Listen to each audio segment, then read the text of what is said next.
Hello everybody, you're very welcome to Ahmed and Behnaz's Travels channel. Today, we'd like to introduce you to a museum that shines with sunrise and goes dark with sunset. Instead of a dark building, this museum is located in the heart of a green and endless forest. Instead of swords and paintings, its works are native and rural houses of Gilan. Yes, we are talking about the Eco-Museum of Rural Heritage of Gilan, the most different and unique museum in Iran and Central Asia. This Eco-Museum, which has been on the list of places to visit in Gilan for several years, has collected and exhibited rural houses from all over Gilan. Don't think that they have rebuilt native and rural houses here. No. Engineers have rearranged these beautiful houses from the corners of Gilan in their original form in the Gilan Rural Heritage Museum. It means exactly the same house, the same materials, and the same basic shape with the owner's name. The only eco-museum of Iran where you can touch the elements of nature and see the distinct and alive entity and identity of the old Gilan up close is the Rural Heritage Museum of Gilan. This museum offers you a tangible picture of traditional life, and you can get to know the architecture, customs, handicrafts, and native arts of Gilan.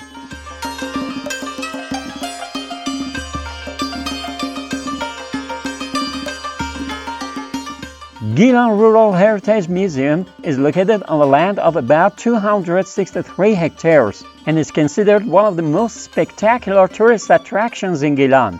It is located in the heart of the beautiful forests of Saravan at Rasht Highway, Gilan Province, Iran. The idea of creating Iran's first eco-museum came from the famous Rudbar earthquake in 1990. An earthquake that destroyed thousands of old houses and buildings. This tragic incident prompted Dr. Mahmoud Talaqani, a professor at Tehran University, to do something. Dr. Talaqani decided to start a unique project in Iran to preserve and show the glory of Gilan's culture, architecture, and historical heritage to future generations.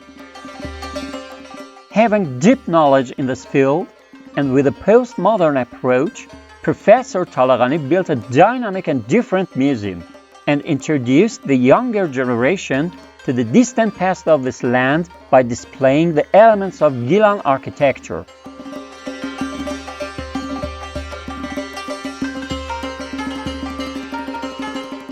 The study phase of the construction of the Gilan Rural Heritage Eco-Museum took place in 2002 by the efforts of the General Administration of Cultural Heritage, Handicrafts, and Tourism of Gilan Province and the University of Tehran, the Alsace Eco-Museum of France, and the UNESCO organization were also present in this process.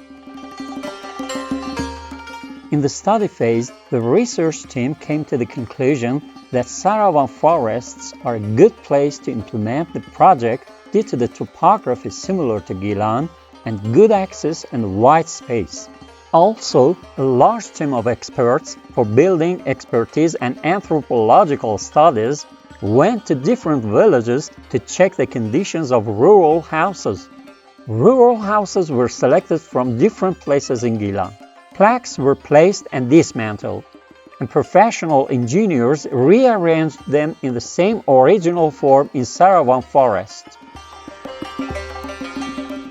Gilan Rural Heritage Museum has 9 different geographical areas of Gilan, and in each area, houses from the same areas have been brought to the Eco-Museum.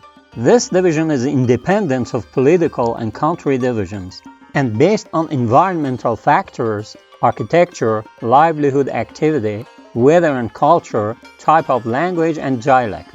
This division was made based on 2 main branches, Eastern and Western, and each section includes plains, foothills, mountains, and beaches.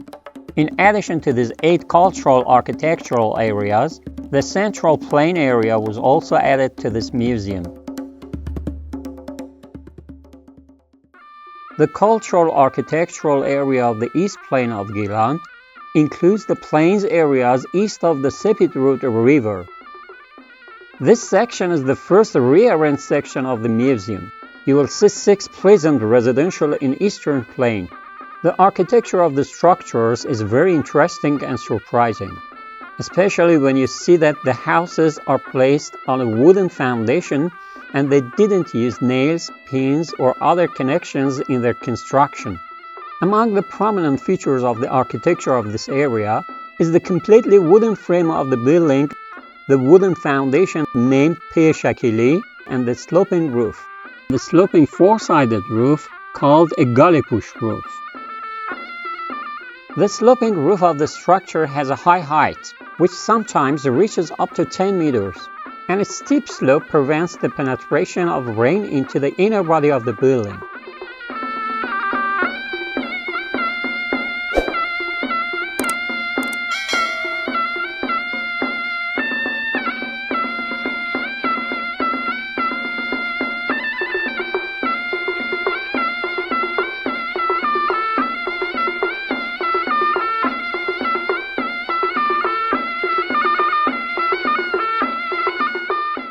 The Western Plain includes the region of Shaft City to Astara.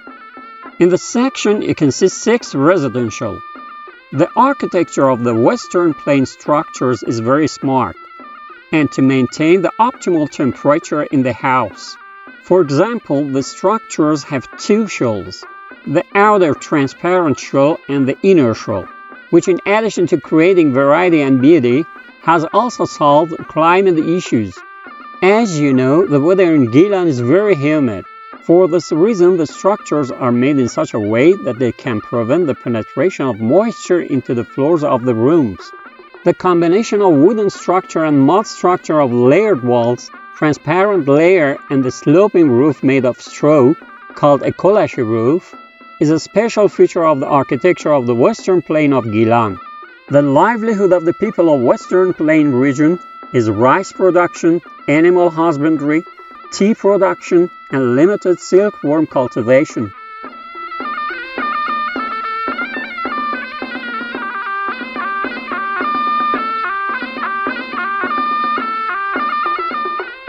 The Central Plain includes the Central Plain areas of Gilan, the western edge of Sepidrud River, Rasht City, and a part of Shaft City. This section is the second rearranged village in the Gilan Rural Heritage Museum. You see 5 village houses in the Central Plain. In addition to the spectacular houses, you will also find a traditional coffee house, a blacksmith workshop, and a rice farm in the Central Plain. The common point of the architecture of the structures in the wooden frame of the building is the combination of walls made of tree branches and trunks, and clay mortar called zagali walls, layered walls, and a sloping kolashi roof. The Central Plain structures are often built at a height of 60 to 100 centimeters from the ground level to prevent moisture from penetrating the floor of the building. The people of Gilak were engaged in activities such as rice production, silkworm breeding, and plum tree planting in the Central Plain for their livelihood.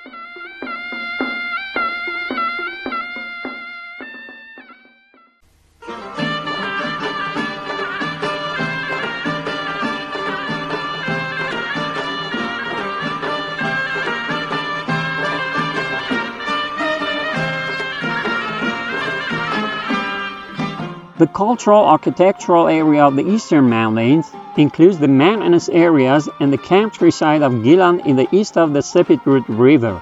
Due to the cold climate of the mountainous regions, the spaces in the houses of this region are more closed than in the plains and foothills regions, and the topography and the direction of the land slope have a significant impact on the construction of buildings. The occupation of the people of the Eastern Mountains is mostly animal husbandry, so they use the summer houses seasonally. The walls of the Eastern Mountains buildings are made of stone and zagali walls, and the roofs of the houses are covered with slats called lats. In the cultural architectural area of the Eastern Foothills, you will be faced with the structures of the Gilan Foothills on the eastern side of the Sepidrud River. In this area, the buildings are usually built in the direction of east, southeast, and south in order to have maximum use of sunlight. Buildings in the foothills have closed spaces and are built on 2 floors at most, compared to the plains. The walls are mostly zagale and the roof is covered with slat. Residents of the eastern foothills made a living through animal husbandry, honey production, chicken breeding, handicrafts, horticulture, and tea production.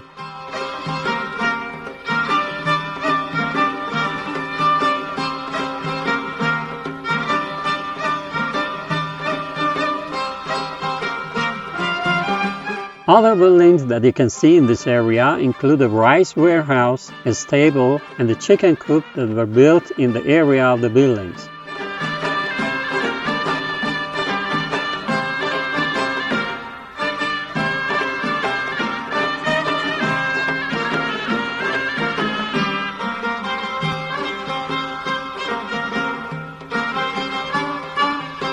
In the western mountain area, you will face the houses belonging to the mountainous areas and Gilan rural areas in the west of the Sefid River.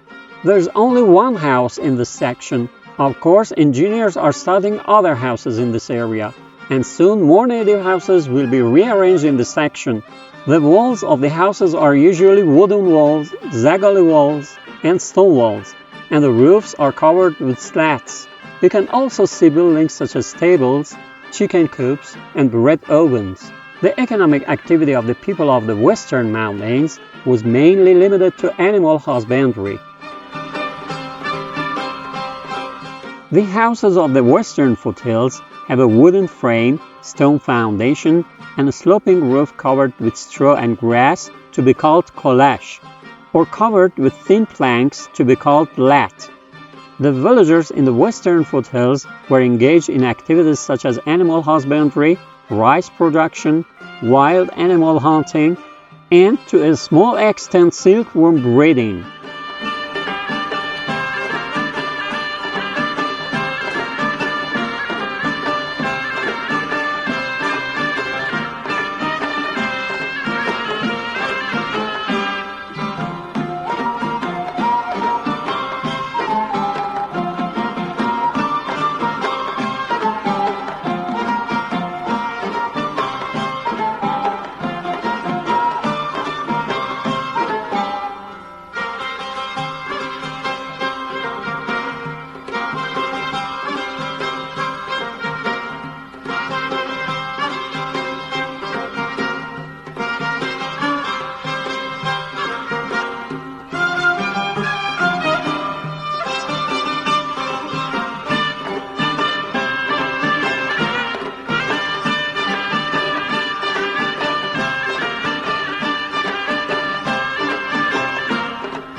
In the East Coast area, you can get to know the only residential complex that was brought from the center of Rudbar city. The materials used in the construction of this house include stone in the foundation, wood in the walls, porch, and ceiling, gully for covering the roof, and straw for lining the walls. Gully is the local name of a plant. The only house on the west coast is a house which its origin goes back to Chalice City. This house was built in 1966 with the help of local people with the same local and common materials. In the west coast, they often farmed for their livelihood.